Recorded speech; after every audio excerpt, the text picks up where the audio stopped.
Last year, I went on a trip to Australia for 2 weeks. And now owning so many different animals, it does make it harder for people like us that have multiple different animals to go on vacations. And with a little bit of help from my friends, well, it makes it significantly easier to travel with so many animals.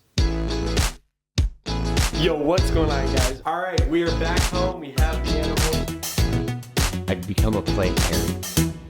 To start off with, we are going to talk about things that you can do for a short weekend trip to keep your animals healthy and safe while you are on a small weekend trip. This also does apply to the stuff we'll talk later on where you're gone for more than 3 days or even longer, like 2 weeks like I did. So let's start off with some of the simple things. Now, to start off with this, we're going to talk about the feeding and hydration of your animals for these shorter trips. Now, for the hydration part, you're going to want to give your entire water dish a complete clean, scrub it down, get all of the nasty gunk and whatever that builds up from your water, and replace it with fresh water for your animal. If your animal is prone to knocking over water bowls like a lot of my animals are, I would suggest giving them even a second water bowl that might be dug a little bit further into the soil to prevent spilling. Because unfortunately, hydration can kill your animal a lot faster than not giving it food.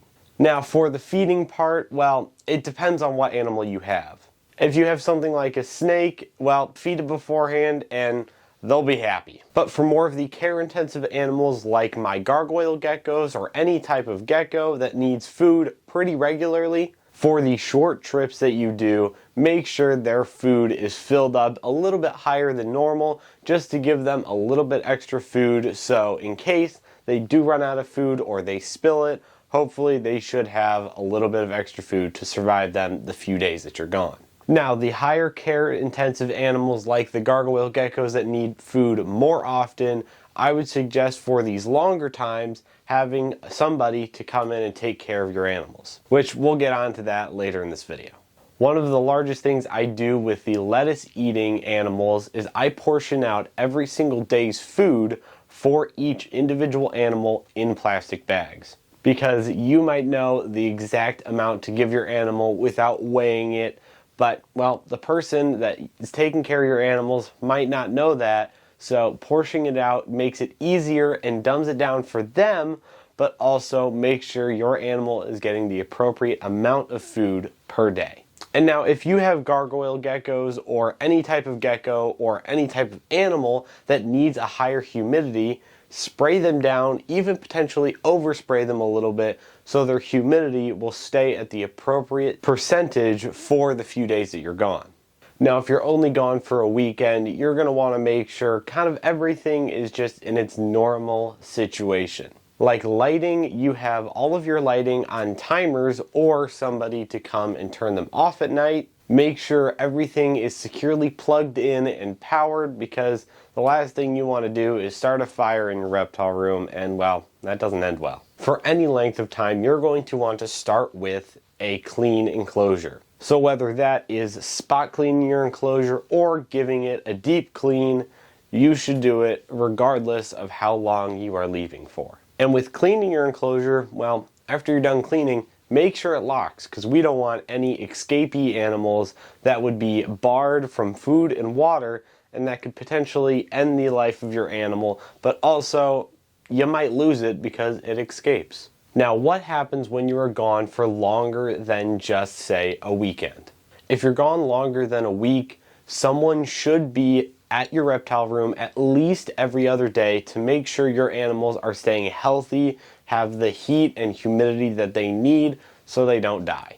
Now, if your friend or family member is taking care of your animals, well, sometimes they're not crazy into the reptiles as you are. So you're going to want to make everything so ridiculously simple to take care of that they can do it in their sleep. That means if you have lots of snakes, feed them beforehand before you leave so they don't have to worry about it, and all they have to worry about is water. And if you have bug-eating animals, try to move them to superworms or mealworms, due to the fact that, well, crickets are really annoying to handle for someone who's not used to it, and also some people just don't like touching crickets. And mealworms are a lot easier to take care of long term, because as long as you feed them, they will not become cannibalistic, so they will last a lot longer in case you're gone for more than a week. Now, because you're leaving for more than a week, I would do an even further health check. That means checking their scales, checking their mouth, their eyes, their nose, their vent,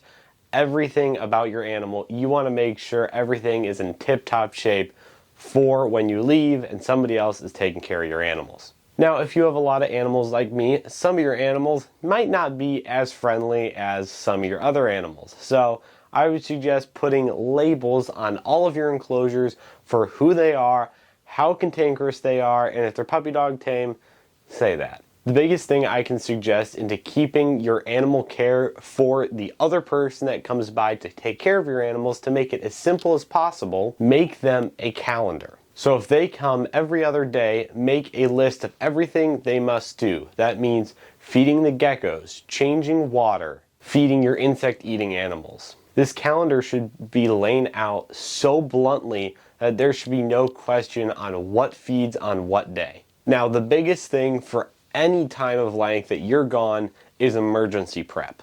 You should have extra bulbs, extra heating pads in case one of your things ends up failing when you are not around to fix it. That's why I keep an extra stash of reptile bulbs in my reptile room, because, well, things just happen and sometimes they burn out.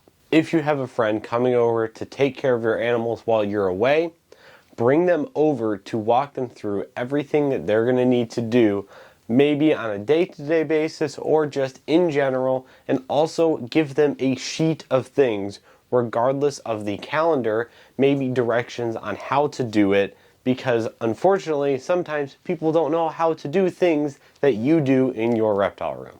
Now, as long as you're not going into the deep bush of the Amazon rainforest, in theory you have access to your phone and able to be contacted 24/7, so in case of any emergency, you're able to be called and you can help sort it out. Well, after watching this video, do you want to travel anywhere? Because it's difficult and it's not easy with any more than 1 or 2 animals, and well, I have 20.